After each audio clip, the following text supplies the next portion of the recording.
Hello students, welcome all of you in our YouTube channel. Today we are going to discuss the multiplication of matrix. Student आज हम लोग देखने वाले हैं class 12th या फिर एनी अदर कॉम्पिटिटिव एग्जाम्स में जो आप मैट्रिक्स मल्टीप्लिकेशन करते हो उसके लिए जो स्पेशलिटी होती है वो क्या होती है। देखिए, दो मैट्रिक्स को हमें मल्टीप्लाई करना है तो सबसे पहले हमें कुछ यहाँ पे ना दो नोट्स दे रखे हैं। आपको सबसे पहले इन नोट्स को फॉलो करना है, उसके बाद आपके लिए मल्टीप्लिकेशन करना बहुत ज़्यादा इजी हो जाएगा। देखिए, two matrix A and B are said to be defined for multiplication if the number of column of A is equal to the number of row of B. इसमें स्टूडेंट बताया गया है कि अगर दो मैट्रिक्स आपके हैं और अगर आप उनको मल्टीप्लाई करना चाहते हैं तो उन दोनों का जो डिफाइंड मल्टीप्लिकेशन आएगा उसमें एक पॉलिसी लगी होगी। वो तभी डिफाइंड होगा जब उसमें number of column of first matrix is equal to the number row of second matrix होगा।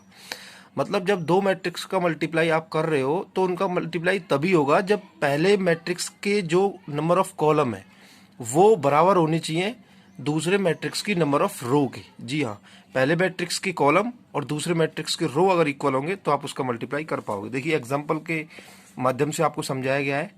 Late A is a matrix of order X into Y.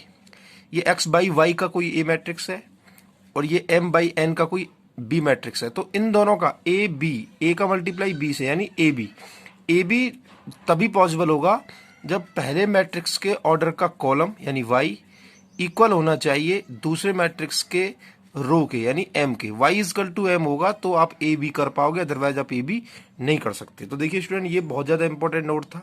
अब हम बात करते हैं इसके नोट नंबर सेकंड की। देखिए, if two matrix A and B are defined multiplication then the order of A B is number of row of A into number of column of B. ये तो बहुत ईजी है। जब आप दो matrix का मल्टीप्लाई आपस में कर रहे हो और वो डिफाइंड हो रहा है, ए का बी से मल्टीप्लाई डिफाइंड हो रहा है, तो जब ए और बी का मल्टीप्लिकेशन डिफाइंड होगा तो जो इनका जो आंसर आएगा उस आंसर का जो ऑर्डर होगा उसे निकालने के लिए बहुत ज्यादा इजी कॉन्सेप्ट है। Number of row of first into number of column of second. इसका मतलब पहले मैट्रिक्स की रो और दूसरे मैट्रिक्स का कॉलम का आप इंटू कर दीजिए तो आपके आंसर का ऑर्डर निकल के आ जाएगा। तो नोट सेकंड को भी एग्जांपल से समझते हैं। मान लो ये आपका कोई मैट्रिक्स है जो कि एक्स बाई वाई का है और बी कोई मैट्रिक्स है जो कि एम बाई एन के ऑर्डर का है। तो ए बी अगर पॉसिबल है तो फिर जो ए बी का जो ऑर्डर होगा then order of A B is always, वो हमेशा row of first into column of second के इक्वल होता है यानी X into N is the order of A B. तो स्टूडेंट आइए एक एग्जांपल लेते हैं और उस एग्जांपल से हम समझेंगे कि मल्टीप्लाई हम लोग कैसे करना है। यहाँ पे आपके पास एक मैट्रिक्स लिया हुआ है ए जिसका ऑर्डर दिया हुआ है 2/3 का, 642 163 को एरे के अंदर क्लोज किया हुआ है। और आपको पता है ये एक एरे होता है, ये जो ब्रैकेट बना हुआ है और इसके अंदर जो ये एलिमेंट नंबर्स को लिया गया है ये इसके एलिमेंट कहलाते हैं। तभी तो at the adjustment of numbers is called matrix.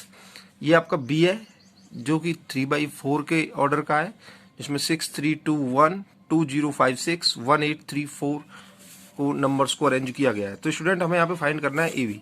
तो हम यहाँ पे अपने नोट्स को यूज करेंगे। हमने आपको बताया था आपके पहले नोट्स में कि आप दो मैट्रिक्स का मल्टीप्लाई तभी कर सकते हैं जब आपके पहले मैट्रिक्स का कॉलम और दूसरे मैट्रिक्स का नंबर ऑफ रो इक्वल होंगे। तो देखिए यहाँ पर आपके जो पहला मैट्रिक्स ए है इसमें जो नंबर ऑफ कॉलम होगा वो 3 होगा और जो दूसरा मैट्रिक्स बी है इसमें जो नंबर ऑफ रो होगा वो भी 3 होगा। तो आप कह सकते हैं यहाँ पे दोनों ही 3 है। तो आपका ए बी पॉसिबल है, डिफाइंड है। अब उसके बाद बात करते हैं इसके सेकंड नोट्स की। देखिए स्टूडेंट, सेकंड नोट में दिया हुआ था अगर आपका ए बी डिफाइंड हो रहा है तो आप उसका ऑर्डर कैसे निकालेंगे। तो ऑर्डर निकालने का कॉन्सेप्ट था number of row into number of column. तो यहाँ पर जो आपका ये जो मैट्रिक्स है ए, इसकी जो नंबर ऑफ रो है वो 2 है और इसके जो नंबर ऑफ कॉलम है वो 4 है। तो ये 2/4 का आपका आंसर आ जाएगा स्टूडेंट। देखिए ये आपका ऑर्डर हो गया 2/4 का, because of number of row of A equal to 2 and number of column of B equal to 4। अब देखिए इसमें हमें पता चल चुका है कि 2/4 का मैट्रिक्स आएगा। तो हम एक यहाँ पे एक जनरल मैट्रिक्स कंसीडर कर लेते हैं। देखिए the total number of elements are, जब आपको टोटल नंबर ऑफ एलिमेंट निकालने हो किसी भी मैट्रिक्स के तो आप उनके ऑर्डर्स का नंबर ऑफ रो का मल्टीप्लाई नंबर ऑफ कॉलम से कर दो। 4 2 जा 8। इसका मतलब 8 एंट्रीज होंगी आपके आने वाले आंसर में। तो हम यहाँ पे 8 एंट्रीज वाला एक मैट्रिक्स कंसीडर कर लेते हैं जो कि 2/4 में होगा, यानी जिसमें 2 रो होंगी और इसमें 4 कॉलम दिए होंगे।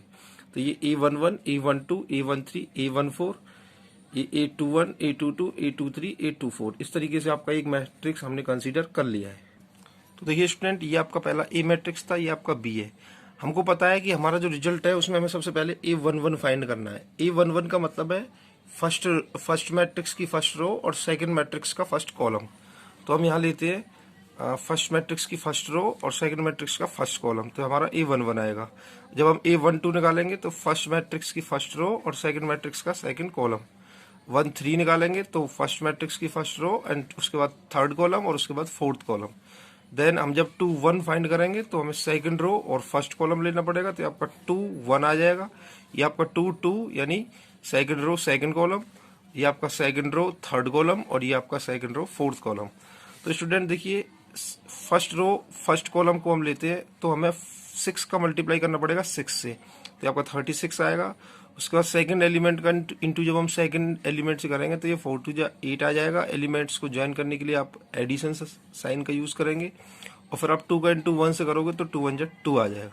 इसी तरीके से ये सारे के सारे सिंप्लीफाई किए हुए हैं और इनको जब ऐड करेंगे तो ये आपका फाइनल आंसर निकल के आ जाएगा, which is the required AB।